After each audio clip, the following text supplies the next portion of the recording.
오늘 제목이 다윗 언약입니다. 이 구약 성경에 이 보석과도 같은 이 부분을 찾아보라라고 했을 때 많은 신학자들이 오늘 이 사무엘하 7장의 말씀을 거론합니다. 그래서 참 이 중요한 말씀인데 이 또 이렇게 또 짧게 해야 되죠. 또 길게 하면은 우리가 또 금방 또 수면에 들어가기 때문에 본문을 오늘 제가 한 절만 읽은 이유는 이 설교를 우리가 진행하면서 본문 전체를 빠르게 이렇게 좀 훑기 위해서 따로 본문을 1절만 읽었습니다. 자, 우리 지난 시간의 말씀들 다시 한번 일목요연하게 요약을 하고 오늘 사무엘하 7장으로 들어가도록 하겠습니다. 자, 이스라엘에 드디어 다윗이 왕이 되었지요. 그리고 곧장 수도를 정하기 위해서 한 번도 함락시키지 못했고 함락되어 본 적이 없는 예루살렘을 다윗이 함락을 시켰습니다. 자, 그리고 곧 이어서 나왔던 말씀이 히람 왕 이 두로의 이 히람 왕이 다윗 궁전을 지어주기 위해서 이 일꾼들과 그리고 건축 재료를 예루살렘으로 보내지요. 그리고 나서 이 블레셋과의 두 번의 큰 전쟁을 통해서 아마 이 전쟁을 통해서 이 블레셋의 허리가 일부 꺾인 것 같습니다. 그래서 이후에 또 이 블레셋이 이스라엘에게 와서 찝작거리긴 하지만 힘을 못 써요. 그리고 이제 이 블레셋은 조금씩 그 이스라엘의 역사에서 자취를 감추기 시작을 합니다. 자, 그리고 지난주에 봤던 말씀이 뭐였어요? 무엇 이동? 법계 이동. 예, 벌써 잊어버렸죠? 예, 지난주에 드디어 이 20년 동안 오벳 에돔에 있었던 오벳 에돔이 아니지요. 예, 20년 동안 이 한쪽에 처박혀져 있었던 그 법궤를 다윗이 이제 이 예루살렘 성으로 이동시키기 위해서 사람들을 3만 명을 뽑지요. 자, 여러분 이 법궤 이동에서 20년 동안 그 법궤를 지켰던 아비나답의 아들 우사가 법궤에 손을 댐으로 인하여 죽어요, 살아요? 죽지요? 근데 반대로 아무도 이 법궤를 가지고 가지 않으려고 했을 때 오벳 에돔이 그 법궤를 가지고 자기 집으로 갑니다. 그리고 단 3개월 만에 무엇을 받아요? 복을 받아요. 여기서 우리 중요한 거 하나 말씀드리고 갈게요. 얼마큼 믿었느냐, 어떻게 믿었느냐, 모태신앙이냐, 이건 중요하지 않습니다. 제가 예전에 종종 이 청년부 설교 때 이런 이야기를 한 적이 있어요. 하나님은 어떤 사람을 쓰시는가? 잘 봐요. 게으른 목회자의 아들을 쓰지 않고 부지런한 조폭의 아들을 하나님은 쓰신다. 이렇게 청년들에게 이야기했던 적이 있습니다. 잘 새겨 들으셔야 돼요. 출신이 중요하지 않아요. 배경이 중요하지 않습니다. 네가 하나님 앞에 부지런한 선한 양심을 가지고 있냐라는 거예요. 그래서 목회자의 자녀라 할지라도요, 게으르고 민첩하지 않으면요 절대로 그 목회자의 아들, 목회자의 자녀 안 씁니다. 어디 신학교를 나오느냐 중요하지 않아요. 비록 지금은 출신과 환경이 조폭의 아들로 있다 할지라도요, 하나님의 그 잠재력을 보는 거예요. 그 안에 이 민첩하게 움직일 수 있는 그런 DNA, 그리고 부지런함, 그리고 수많은 사람들을 만났을 때 얼마큼 이 사람이 대인관계를 잘 가지고 살 수 있는지에 대해서 뭐 이거 말고도 여러 가지가 있겠지요. 자, 결국 20년 동안 법궤를 가지고 있었던 우사는 그 마지막에 죽음이었지만 단 3개월 법궤를 가지고 있었던 오벳에돔은 복을 받아요. 그 복은 어떤 복이었어요? 따라해 봅시다. 자녀의 복. 그렇습니다. 그래서 여러분 사무엘하 들어오면은 자꾸 다윗이 헤브론에서 6명을 낳았고 또 예루살렘에서 처첩을 더 두어서 11명의 자녀를 더 두었고, 이거는요 계속 다윗이 하나님께 복을 받고 있다라는 것을 그 자녀의 복을 통해서 말씀해주고 있다라는 것입니다. 자, 또 있었지요. 이 우사와 오벳에돔이 비교되는 인물이었다라고 한다면 사무엘 6장 후반부에 미갈과 다윗이 비교되어지지요. 다윗은 하나님의 법궤가 예루살렘으로 올라올 때 그 앞에서 하체가 드러나도록 춤을 췄지만 미갈은 그것을 비웃습니다. 에휴, 그렇게 찬양하고 박수치고 뛰어봤자 내가 해보니까 아무것도 없더라, 이렇게 비웃었어요. 결국 그 사건으로 인해서 미갈은 불임이 됩니다. 하지만 비록 다윗은 미갈이 불임이라 할지라도 아내가 많아요. 다른 아내들을 통해서, 다른 첩을 통해서 수많은 자녀들이 잉태되고 출산되도록 하나님이 복을 허락하셨다라는 것이죠. 자, 결론 이거지요. 우리는 하나님을 두려워하는가? 우리는 하나님을 두려워하는가? 어쩌면요, 한국 교회가 짓밟히고 또 짓밟히는 이유가 뭐냐면 그 교회 안에 속한 성도들이요, 세상은 무서워하고 세상은 두려워하는데 어느 순간부터 하나님을 두려워하지 않기 시작을 했어요. 그럼 방종이죠. 자기가 생각하고 싶은 대로, 자기가 행하고 싶은 대로. 근데 무엇은 하고 있어요? 껄쩍지근하니까 하나님 앞에 나와서 예배 드리는 것은 일주일에 한 번은 합니다. 근데 그건 큰 오산이에요. 결국 하나님을 두려워하지 않기 때문에 하나님의 복이 임하지 않고, 하나님의 복이 임하지 아니하기 때문에 무엇이 단절되는 거예요? 신앙의 유산이 단절되어지는 거예요. 누구에게요? 우리의 자녀들에게. 이게 가장 큰 무서운 거예요. 우리가 아무리 기가 막히게 신앙 100단을 가지고 나 신앙 100단이야, 나 믿음 500단이야 이래봤자 내 다음 세대가 그것을 물려받지 못하면요 끝나요. 끝납니다. 그래서 여러분 마태복음 1장에서 낳고 해서 동정녀 마리아의 몸에서 예수가 태어나잖아요. 근데 여러분 마태복음 1장을 볼 때마다 저는 늘 느끼는 게 뭐냐면 그 다윗의 족보 가운데 한 명이 정신을 못 차려가지고 왜 침 흘리면서 다녔다. 그럼 그 계보가 유지될 수 있었을까요? 이거 중요한 거예요. 나는 그냥 대충 왔다리 갔다리 하련다. 그러면 하나님은요 쭉 그 계보를 통해서 어디까지 내다보고 있는데 저 하나가 농땡이 피고 게으른 피움으로 인하여 단절되어지는 거예요. 물론 여러분 하나님의 역사는 한 사람이 잘못했다고 해서 단절되어지지 않죠. 그 사람을 버려버리고 다른 곳으로 가는 거죠. 항상 복음이 그랬잖아요. 여기에 부딪히고 여기에서 복음을 받아들이지 아니하면 하나님은 그 복음이 끝나게 하는 것이 아니라 다른 방향으로 가서 다른 사람이 그 복음을 듣고 그 복음으로 인하여 교회를 세우고 복이 그 사회와 그 가정과 그 인물 가운데 쭉 이어지도록 만들고 계시다라는 거예요. 그래서 여러분 세상의 복이 아니라 하나님이 주시고자 하는 그 복을 온전히 누리고 그 복이 우리 자녀들에게까지 흘러가기를 원하신다라고 하면요, 이 하나님의 그 일하심을 우리가 잘 숙지하고 있어야 됩니다. 그 복음을 받아들이고 그리고 하나님을 두려워하고, 그때 하나님의 복이 내 삶을 통해서 계속 이어져 간다라는 것이죠. 자, 이제 오늘 본문으로 들어갈 건데, 자, 법궤를 드디어 다윗이 이스라엘로 모시고 들어왔습니다. 이제 법궤 끝이에요. 자, 그리고 이제 다윗은 다른 곳으로 시선을 돌립니다. 어디로 시선을 돌릴까요?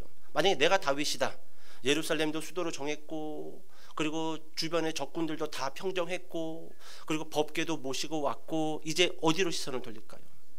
네, 따라해 봅시다. 성전 건축. 이 교회 건축 말하는 게 아니에요. 정말로 하나님의 집, 하나님의 법궤를 모시고자 하는 그 성전 건축에 시선을 돌립니다. 참 다윗이 남달라요. 남다릅니다. 우리는 그냥 지나갈 수 있는, 그냥 멍하고 그냥 세월을 흘려보낼 수 있는데 다윗은 달라요. 다릅니다. 법궤를 모시고 곧장 어떻게 내가 저 법궤를 모실 수 있는, 이제 이 천막이나 회막이나 장막이 아닌 내가 살고 있는 그 백각목의 그 집처럼 하나님의 법궤도 그와 같은 집 안에 모실 수가 있을까, 이 궁리를 시작한다라는 것이죠. 여러분 지금까지 성전 건축 몇 번 해봤습니까? 물론 여러분들이 한 건 아니지만 성전 건축이 이루어지는 그 현장 가운데 여러분들 몇 번 있었습니까? 저는 세봤어요. 오늘 설교를 위해서 총 5번 있었어요. 5번 사역을 하면서. 보통 부교육자로 본인이 몸담고 있는 교회가 한 번 성전 건축 경험하기도 어렵습니다. 근데 저는 무려 5번 했습니다. 5번. 물론 온전한 성전 건축은 아니었지만 다 허물고 리모델링 식으로 계속. 저기 우리 선생님 그 고향 푸른 초장교회도 막 갔을 때 지하 교회에서 건물 하나 사가지고 리모델링하고 옮겼고, 또 제 모교회였던 시민교회도 다 기둥만 놔두고 허문 다음에 리모델링을 했고, 제가 가는 교회들마다 리모델링을 했던지 또 성전 건축을 했던지, 마지막 교회 바로 이 옆에 있었던 교회는 부촌으로 이사가고 소사에서 성전 건축을 하고, 그리고 제가 2년에서 3년 정도 사역을 하고 개척을 나왔지요. 여러분 성전 건축 참 옆에서 보고 있는 것만으로도 부담되고 머리가 지끈지끈 아픕니다. 하지만 여러분 오늘날에도 여전히 하나님은 성도들을 통해서 꼭 성전 건축이라 이야기하지 않을게요. 교회를 세우기를 원하신다라는 거예요. 그리고 오늘 여러분이 본문을 통해서 다윗이 하나님의 집을 좀 지었으면 좋겠습니다라고 그렇게 이 나단 선지자를 불러놓고 이야기를 하는데, 여러분 하나님이요 다윗의 이 마음만 보고 오늘 제목이 뭐였어요? 다윗 언약이지요. 일방적으로 다윗에게 하나님의 언약을 해버리십니다. 그 언약이 오늘 어떻게 진행되고 몇 가지가 나열되는지에 대해서 본문을 통해서 보고 설교를 정리하도록 하겠습니다. 자, 먼저 오늘 본문 1절부터 3절까지 볼게요. 1절, 2절, 3절. 자, 시작.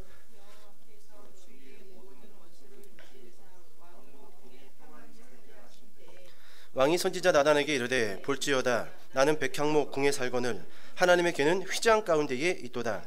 나단이 왕께 아뢰되 여호와께서 왕과 함께 계시니 마음에 있는 모든 것을 행하소서 하니라. 아멘. 자, 여러분 1절을 보니까 주위의 모든 원수를 무찌르사, 그리고 곧장 등장했던 게 다윗의 마음 가운데서 성전을 지어야겠다라고 오늘 기록되어져 있죠. 여러분 잘 봐요. 주위의 모든 원수를 무찌르사, 이 말이요 그냥 적혀져 있는 말씀이 아닙니다. 우리 말씀 하나 찾아볼게요. 신명기 12장으로 넘어가 보세요. 신명기 12장 10절과 11절입니다. 신명기 12장 10절과 11절. 자, 읽어볼까요? 자, 시작.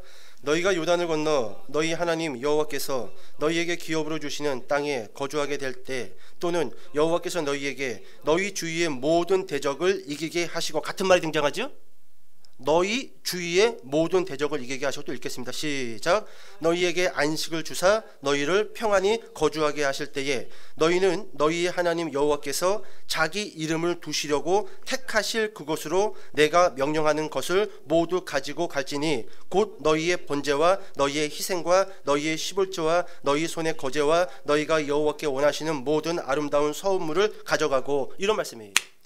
여러분 신명기 때 이미 하나님께서는요 이스라엘 백성들에게 한 말씀을 줬는데 이겁니다. 전제가 너희에게 평안이 계속 지켜지고 유지될 때 내가 지금까지 내 법궤가 이리 갔다 저리 갔다 요리 갔다 왔다리 갔다리 했다. 근데 그거 이제 끊어버리겠다는 겁니다.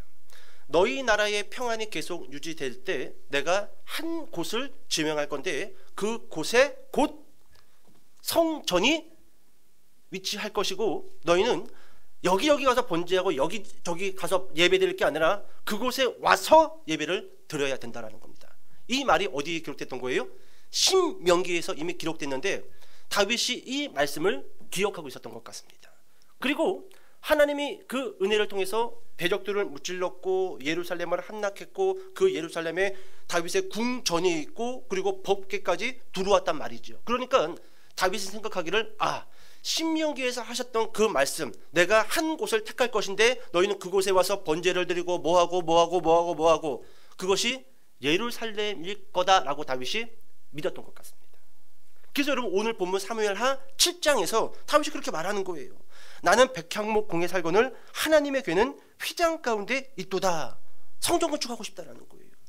여기가 하나님이 신명기에서 약속하셨던 바로 그 터가 아니겠는가, 그 장소가 아니겠는가. 그래서 여러분 3절에 나단 선지자가 그렇게 이야기하죠. 하나님이 왕과 함께 하고 있고 왕이 하시는 그 모든 일을 승승장구하시는데 왕이 원하시는 대로 그 일을 진행하시기를 바랍니다라고 나단 선지자가 그 다윗의 마음을 부추깁니다. 자, 그런데 이제 하나님의 그 응답이 다음 절부터 쭉 기록되어져 있는데 여러분 결론적으로 이렇게 이야기해 봅시다. 하나님이 성전 건축을 오케이 사인했을까요? 아니면은 노 했을까요? 오케이일까요? 노일까요? 자, 여러분 모르겠죠? 7장 4절부터 5절 한번 읽어봅시다. 본문 돌아와서 7장 4절 5절 6절 7절까지. 자, 시작. 그 밤에 여호와의 말씀이 나단에게 임하여 이르시되 가서 내 종 다윗에게 말하기를 여호와께서 이와 같이 말씀하시되 네가 나를 위하여 내가 살 집을 건축하겠느냐? 내가 이스라엘 자손을 애굽에서 인도하여 내던 날부터 오늘까지 집에 살지 아니하고 장막과 성막 안에서 다녔나니 이스라엘 자손과 더불어 다니는 모든 곳에서 내가 내 백성 이스라엘을 먹이라고 명령한 이스라엘 어느 지파들 가운데 하나에게 내가 말하기를 너희가 어찌하여 나를 위하여 백향목 집을 건축하지 아니하였느냐고 말하였느냐. 좀 어렵죠? 아리송하죠? 여러분, 하나님은요 나단 선지자에게 말씀하십니다. 너 가서 다윗에게 말해라. 뭐를요? 성전 건축 하지 말아라. 거부해요. 거부합니다. 그 이유가 있어요. 오늘 본문에는 자세하게 성전 건축 거부한 그 이유가 기록되어져 있지 않지만, 여러분 이 열왕기상 5장 3절에 가서 보면은요, 이 성전 건축을 반대했던 이유가 무엇이냐면 너는 아직 치러야 할 전쟁이 많이 남았다라는 겁니다. 다윗은 이제 치러야 할 전쟁은 거의 끝났다라고 생각을 했는데 하나님은 아니었던 거예요. 그러니까 여러분 봐요. 전쟁 중에 성전 건축을 할 수가 있겠어요? 불가능하죠. 그래서 성전 건축 너는 못해. 너는 너무 복잡해. 너는 너무 마음이 찢어져 있어. 생각이 나뉘어져 있어. 너는 안 되겠다. 안 되겠다. 그거예요. 첫 번째 반대하신 이유, 너는 치러야 할 전쟁이 많이 남았다. 자, 두 번째, 성전 건축을 거부한 이유, 역대상 22장 7절과 8절에 기록되어져 있는데 너는 많은 전쟁을 치름으로 많은 사람의 피를 네 손에 묻혔다라는 겁니다. 두 가지예요. 성전 건축을 반대했던 이유, 너는 너무 복잡해. 생각이 넌 할 수 없어. 그러니까 여러분, 지금도 하나님은 어떤 목회자를, 어떤 성도를 통해서 성전을 건축하고 교회를 세워 나가시는가, 좀 생각이 정리된 사람, 되게 중요합니다. 되게 중요해요. 생각이 정리되지 않으면요, 어떤 일을 맡겨도 그 일이 명쾌하게 진행되어지지가 않아요. 그래서 너는 좀 네 생각을 정리를 해. 네 생각 좀 정리해봐. 네 생각은 어디 있는 건데? 네 마음은 어디에 있는 건데? 이건 여러분 나이가 젊으냐 나이가 많으냐 중요하지 않습니다. 젊어도 생각이 정리된 청년들이 있어요. 나이가 많아도 여전히 삶에 대해서 정리가 안 된 분들이 있습니다. 이건 참 어렵습니다. 하나님은 어떤 사람들을 통해서 교회를 세워나가든가 명쾌하게 생각이 정리되어져 있는 사람, 저는 이런 사람들을요 성령 충만한 사람이라고 언급합니다. 왜냐? 여러분, 성령이 충만하면요 되게 명쾌하게 세상을 바라보고 명쾌하게 나를 바라보고 명쾌하게 인생의 미래를 바라봅니다. 근데 성령이 감소되어져 있고 성령의 충만함을 받지 못한 그리스도인들은요 복잡해지기 시작을 해요. 그래서 막 엉킵니다. 삶도 엉키고 생각도 엉키고 대인관계도 엉키고 물론 신앙도 엉키기 시작을 해요. 고로 말씀드리고 싶은 것은 성령 충만을 받으라라는 거예요. 성령 충만 받는 거 말고는 방법이 없다라는 것이죠. 자, 두 가지 이유를 여러분 기억하세요. 너는 치러야 할 전쟁이 많이 남았다. 두 번째, 너는 너무 많은 사람의 피를 전쟁 중에 흘렸다. 자, 그리고 하나님이 주신 메시지가 뭐냐면, 너는 성전을 지을 수 없지만 네 씨앗에서 나온 사람이 그 성전을 짓게 될 거라는 거예요. 그 씨앗이 누굴까요? 솔로몬이죠.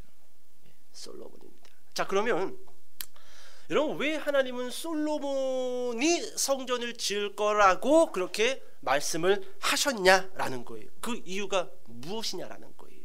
같은 말이지만 여러분, 그 이유는 간단합니다. 솔로몬 시대에 와서 이스라엘은 지속적인 평화의 시대로 들어가요. 그러니까 아버지 다윗은 싸우면서 평화를 일구어 갔다라고 한다면, 그러니까 오른손은 칼을 들고 왼손은 뭐 닭다리를 들었다고 할까요? 뭐 그랬다라고 한다면, 솔로몬은 양손에 양념만 치킨만 닭다리 2개를 들고 있어. 칼을 들 이유가 없어. 아버지가 다 끝냈어. 아까 말했잖아요. 지속적인 평화. 그래서 여러분, 솔로몬 시대에 와서 지속적인 평화가 들어오기 때문에 드디어 하나님은 솔로몬에게 그 성전을 건축하라고 말씀하신다라는 것이죠. 그러니까 여러분, 다시 한번 이야기해 볼까요? 만약 교회당, 예배당을 짓는다라고 한다면 언제가 가장 좋은 시기예요? 평안할 때예요. 다 평안할 때. 무엇으로? 말씀으로.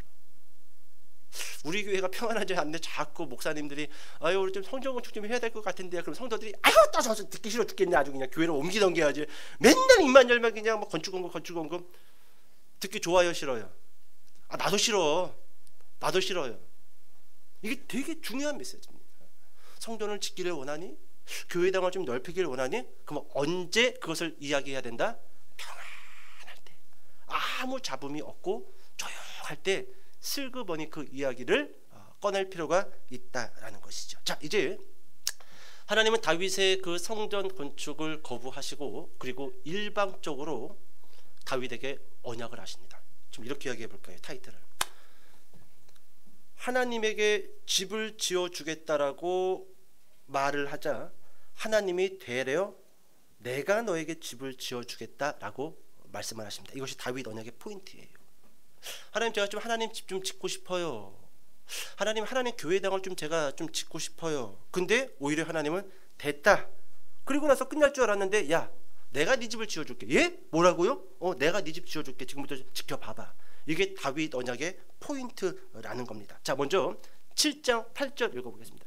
7장 8절. 자, 시작. 그러므로 이제 내 종 다윗에게 이와 같이 말하라. 만군의 여호와께서 이와 같이 말씀하시기를 내가 너를 목장 곧 양을 따르는 데에서 데려다가 내 백성 이스라엘의 주권자로 삼고. 자, 잠깐요. 자, 7장 8절에서 하나님이 먼저 다윗에게 이야기하는 게 이겁니다. 목동에서 왕까지 내가 너를 데려다가 주권자로 삼았다라는 겁니다. 어디에서 어디까지요? 목동에서 왕까지. 그럼 그 과정을 우리가 알잖아요. 얼마나 힘들었어요. 다윗 입장에서는 하나님이 나를 버렸다라고 아마 성경에는 기록되어져 있지 않지만 수없이 대내이고 대내였을 거란 말이죠. 그래서 블레셋 땅으로 2번씩이나 도망쳤단 말이죠. 근데 하나님은 뭐라고 이야기하냐면 목동에서 너를 데려다가 왕으로 세울 때까지 나는 너와 함께 있다라는 겁니다.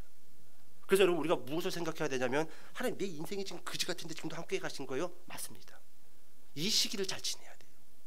어려운 시기를 잘 지내야 됩니다. 다윗은요, 힘들고 어려워도 하나님이 그 주신 비전과 사명을 놓친 적이 없어요. 자세를 흐트러뜨린 적이 없습니다. 생각을 자기 마음대로 한 적이 없어요. 점점 하나님이 그를 통하여 세우고자 하는 그 비전과 목적대로 그를 만들어 갔던 겁니다. 목동에서 왕까지. 근데 우리는 항상 이렇게 이야기하죠. 하나님, 목동에서 다이렉트로 왕을 주세요. 그리고 왕 안 주면은 됐어, 내 마음대로 살아버릴 거야. 우리는 이렇게 생각한다라는 거예요. 아니에요. 여러분, 그 과정이 없는, 역사가 없고 서사가 없는 인격은요, 쓸데가 없습니다. 고통을 못 느껴보고 슬럼프에 안 들어가 보고 오르막길을 안 올라가 본 사람은요, 나중에 하나님께 감사할 수 없어요. 그러니까 여러분, 우리 인생이 한 번에 다이렉트로 뭐 축복을 받고 복을 받고 하나님께 쓰임받는 사람이 되는 거, 그게 아니라 그 과정을 우리가 잘 지내야 된다라는 거예요. 그 과정 속에서 나는 어떻게 생각할 거고 어떤 자세를 가질 거고, 그래도 나는 비전을 놓치지 않고 하나님이 나를 쓰실 거다라는 그 생각을 늘 가지고 기도하면서 자세를 바르게 해야 된다라는 거예요. 그와 같은 역사와 서사와 과정이 있었을 때, 아유 감사합니다 하나님, 저 그때 정말로 힘들었습니다. 근데 그 힘든 역사와 서사와 과정이 있기 때문에 오늘 하나님이 나에게 주신 이 자리가 정말로 뜻깊고 감사한 걸 제가 알겠습니다. 근데 서사 없고 역사 없고 과정이 없는 인격은요, 항상 도드라져요. 하나님은 그렇게 사람을 쓰시지 않는다라는 거예요. 목동에서 왕까지 하나님이 다윗과 함께 했다라는 것이죠. 그러니까 여러분, 목동의 인생을 살 때도 우리는 항상 누구에게 감사하는 믿음과 신앙을 갖고 있어야 됩니까? 하나님께 감사하는 신앙을 갖고 있어야 돼요. 근데 목동 같은 그와 같은 인생을 살 때는 신앙도 내팽개쳐버리고 하나님이 없는 것처럼 행동하면서 뭔가 생각은 하나님이 나중에 날 쓰시겠지. 아니에요. 그럴 수가 없어요. 그 사람이 하나님께 들려 쓰임받기 위해서는요, 그 목동과도 같은 그 인생 가운데서 철저하게 연단되어지고 단단해지고 훈련되어져야 된다는 거예요. 저는 여러분 20대 후반 늦게 신학교에 가서 20년 동안 훈련받고 연단받은 거예요. 때로는 교회에서 쫓겨난 적도 있어요. 나갔어요. 때로는 설교하고 집에 돌아왔더니 문자가 왔어요. 설교도 그런 개떡같이 하냐고. 장문의 문자를 받은 적도 있어요. 근데 다음 주에 그 성도를 보고 또 설교를 해야 돼. 웃으면서 설교를 해야 돼요. 그게 훈련이에요. 저도 고집이 있고 남 싫은 거, 남이 나한테 뭐라고 하면은 저도 그 사람한테 한마디를 받으면 저도 10마디를 해줄 수 있는 그런 성격을 갖고 있었던 사람입니다. 근데 조금씩 그와 같은 과정들을 통해서 목회자로 단련이 되는 거예요. 내 인격을 감정 따라서 막 흔드는 게 아니라 말씀을 가지고 속은 부글부글해도 웃을 수 있는 거예요. 물론 악어의 눈물이긴 하지만 이런 과정을 통해서 조금씩 하나님의 주권자로 만들어가고 세워간다라는 것이죠. 오늘 이것이 먼저 다윗 언약의 첫 말씀입니다. 자, 그리고 이제 다윗 언약 총 7가지를 말씀하시는데 설명 없이 그냥 짤막하게 이야기하도록 하겠습니다. 첫 번째, 여러분 7장 9절에 보시면은 제가 잠깐 읽어드릴까요? 7장 9절에 네가 가는 모든 곳에서 내가 너와 함께 있어 내 모든 원수를 내 앞에서 멸하였은즉 땅에서 위대한 자들의 이름같이, 여기 같이 한번 읽어봅시다. 시작. 내 이름을 위대하게 만들어 주리라. 이게 첫 번째 다윗 언약이에요. 누구의 이름을 위대하게 만들어 주리라? 내 이름을. 물론 여러분 본문에서는 다윗의 이름이지만 여기에는 우리 이름도 해당됩니다. 내 이름을 위대하게 만들어 주겠다라는 것. 자, 두 번째 다윗 언약 7장 10절인데 제가 읽어드릴게요. 내가 또 내 백성 이스라엘을 위하여 한 곳을 정하여 그를 심고. 이게 두 번째 다윗 언약입니다. 지금까지 여러분 이스라엘은 쫓겨다녔어요. 보따리 싸가지고 이리 피난 가고 저리 피난 가고 도망 다니는 게 급급했습니다. 그런데 어떻게 하겠다는 겁니까? 한 곳에 정하여 그를 심고. 이게 여러분 우리 인생 가운데 빨리 찾아오는 게 좋아요. 유리 방황하는 인생. 어디를 또 이사를 가야 되나? 나는 어디에다가 정착을 해야 되나? 이게 골 때립니다. 저는 부교육자 생활하면서 7번에서 8번 정도로 이사를 했는데, 물론 여러분 사역을 따라서 이사를 했기 때문에 그냥 앞만 보고 갔습니다. 근데 여러분 사역자가 아닌데 사역을 안 하는데 이렇게 유리 방황한다라는 것은요, 이거 힘들어요.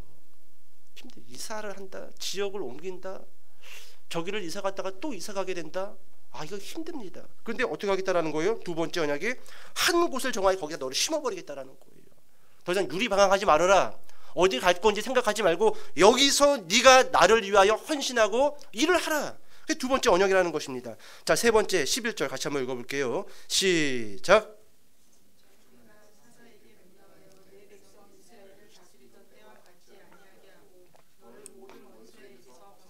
편히 쉬게 하리라. 여기까지요. 자, 세 번째 언약이 뭐냐면 너를 모든 원수에게서 편히 쉬게 하겠다라는 것입니다. 자, 네 번째 12절 읽어봅시다. 시작. 내 수완이 차서 내 조상들과 함께 누울 때에 내가 내 몸에서 내 씨를 내 뒤에 세워 그의 나라를 견고하게 하리라. 아멘. 여러분 이 12절 말씀이요, 신학자들이 물론 솔로몬에 대한 말이라는 것을 알고 있지만 이것은 어디를 내다본 말씀이에요? 예수 그리스도입니다. 너에게서 한 씨가 나올 건데 그 씨를 통해서 네 나라, 그 이스라엘이 어떠하게 되리라? 견고하게 하리라. 이게 중요한 다윗 언약이라는 거예요. 자, 다섯 번째 13절. 자, 시작. 그는 내 이름을 위하여 집을 건축할 것이요 나는 그의 나라 왕위를 영원히 견고하게 하리라. 아멘. 네 그 씨에서 나온 그 인물이 집을 건축할 것이요. 이게 누구예요? 솔로몬이면서 누구를 의미한다? 예수님을 의미하고 있다라는 것입니다. 자, 여섯 번째 14절. 자, 시작. 나는 그에게 아버지가 되고 그는 내게 아들이 되리니 그가 만일 죄를 범하면 내가 사람의 매와 인생의 채찍으로 징계하려니와. 15절. 내가 네 앞에서 물러나게 한 사울에게서 내 은총을 빼앗은 것처럼 그에게서 빼앗지는 아니하리라. 아멘. 자, 여러분 여섯 번째 다윗 언약이 뭐냐면 나는 그에게 아버지가 되고 그는 나의 아들이 될 거라는 거예요. 물론 솔로몬을 뜻합니다. 근데 더 멀리는 예수님을 뜻하고 더 멀리는 예수 그리스도를 통하여서 영적인 하나님의 부자 관계가 되는 그 모든 사람들을 뜻하고 있다라는 거예요. 다시 한번 보세요. 14절에 그가 만일 죄를 범하면 내가 사람의 매와 인생의 채찍으로 어떻게 하려니와? 징계하려니와. 그래서 여러분 사도 바울이 이렇게 이야기했던 거예요. 너희가 잘못하고 있고 잘못 생각하고 있고 잘못 걸어가고 있는데 너희에게 징계가 없다라고 한다면 너희는 하나님께 버림받은 사생활하는 거예요. 그런데 여러분 오늘 우리 한국교회는요, 잘못 가고 있는 성도들에게 자꾸 은혜와 사랑을 강조하면서 하나님이 그래도 나에게 은혜를 주시네, 내가 이렇게 못 살고 있는데, 내가 엉뚱하게 생각하고 행동하고 있는데 나 아무 일이 안 일어나고 있잖아. 아니에요. 우리는 두 가지를 생각해야 돼요. 은혜와 사랑을 생각하면서 어쩌면 하나님이 나를 버렸나? 이게 여러분 사도 바울이 로마서 7장에서 했던 고백 아닙니까? 이 사망의 몸에서 누가 나를 건져내랴? 누가 나를 건져내랴? 바울조차도 여러분 자신의 그 죄와 그 징계 없음에 대해서 무서워했다라는 거예요. 내가 복음을 증거하고 혹시 내가 버림받은 거 아닌가? 내가 하나님께 쓰임받고 나는 지옥 가는 거 아닌가? 두려워했다라는 겁니다. 뭐 했다고요? 두려워했다라는 거예요. 여러분 하나님을 두려워하셔야 돼요. 내가 여전히 교회에 있으니까 난 구원받은 거 마땅한 거 아닐까? 아니에요. 내가 잘못했을 때 정확하게 징계가 있어야 돼요. 오늘 하나님이 그렇게 말씀하고 있단 말이에요. 네가 죄를 범하면 내가 사람의 매와 인생의 채찍으로 너를 징계할 것이다. 그가 내 아들이기 때문에, 내 자녀이기 때문에 내가 징계할 것이다. 마찬가지라는 것이죠. 그런데 여러분 중요한 게 뭐냐면 7장 15절의 말씀이에요. 여러분 사울은 그 은총을 빼앗았지만 내 아들이 될 그 사람들에게서는 은총을 빼앗겠다, 빼앗지 않겠다? 빼앗지 않겠다라는 겁니다. 이게 핵심 포인트예요. 하나님의 자녀가 된 이상 그 은총을 사울에게서 빼앗듯이 빼앗는 것이 아니라 결단코 빼앗지 않는다. 여기에서 무엇이 나왔는가? 한 번 구원은 영원한 구원이라는 교리가 시작되어지게 했다라는 거예요. 절대로 빼앗기지 않는다. 자, 마지막 7번째 다윗 언약 16절입니다. 시작. 내 집과 내 나라가 내 앞에서 영원히 보존되고 내 왕위가 영원히 견고하리라 하셨다 하라. 아멘. 마지막 다윗 언약입니다. 다윗의 씨앗은 영원하리라. 영원하리라. 여러분 저 목회자 입장에서 저는 이 말씀 하나 붙들고 갑니다. 지금은 여러분 제가 지는 것 같아요. 믿음이 없는 사람들이 저를 봤을 때는 비웃을 수도 있을 겁니다. 그리고 엉뚱한 길로 가고 있는 사람들이 오히려 더 잘 나갈 수도 있을 겁니다. 근데 여러분 성경은 그렇게 이야기하지 않아요. 다윗의 씨앗은 영원히 보존되고 영원히 견고하게 될 거라는 것입니다. 여러분 설교는 여기서 정리하도록 하겠습니다. 다음 주에 나머지 부분을 좀 서론에 이야기하고 8장으로 들어가도록 할게요. 여러분 마지막 다윗 언약 영원히 보존되고 영원히 견고하리라. 여러분 이 말씀을 기억하세요. 마지막 이 말씀을 하고 오늘 좀 설교를 정리했으면 좋겠습니다. 여러분 내가 사울 왕에게 속한 자인지 아니면 다윗의 씨앗에 속한 자인지 여러분 이것이 로마서에서는 어떻게 사도 바울이 이야기하냐면 이렇게 이야기합니다. 네가 사울에 속한 자인지 다윗에 속한지는 네 인생이 계속 진행되어질 때 네가 어디에 속한지가 드러날 거라는 거예요. 그러니까 여러분 사울에 속한 자는요 계속 사울처럼 완고한 고집을 피면서 점점 다윗 씨에 속하지 않았다라는 것이 그의 행위와 모습과 사상을 통해서 드러날 거라는 겁니다. 반대로 지금은 누가 봐도 아닌 것 같은데 다윗 씨앗에 속한 자는요 결국 시간이 지나고 여러 가지 역사와 서사가 진행되어질 때 그 사람은 정확하게 다윗과도 같은 성품의 사람으로 조금씩 변모되어져 갈 거라는 겁니다. 그러면 여러분 저는 신앙생활을 중학교 때부터 했으니까 얼추 한 30년? 한 40년? 한 30년 정도 했습니다. 30년. 그럼 여러분들은 몇 년 했습니까? 그리고 그 시간 동안에 점점 다윗을 닮아가고 있습니까? 아니면 사울을 닮아가고 있습니까? 예수님은요 이것을 이렇게 이야기했잖아요. 열매로 알리라. 많은 기독교인들이요 스스로 착각하고 속이는 게 뭐냐면 내가 언제든지 마음만 먹으면 나는 기도하고 성령 충만한 사람이 될 수 있다라고 말하고 있는데 그러다가 다 지옥 갔어요. 그러다가 여러분 신앙생활 하다가 지옥 간 사람들이요 다 그와 같은 똑같은 생각을 했습니다. 내가 조금만 자리만 잡으면 그때 못했던 거 한 번에 다 해버릴 거야. 그리고 70되고 80되고 80 돼서도 내가 자리만 잡히면은 그리고 돌아가셨어요. 그러고 죄가 그렇게 끔찍하고 무서워요. 우리는 항상 뭔가 좀 되면은 뭔가 좀 갖춰지면은 제대로 스타트하리라. 그리고 죽는 거예요.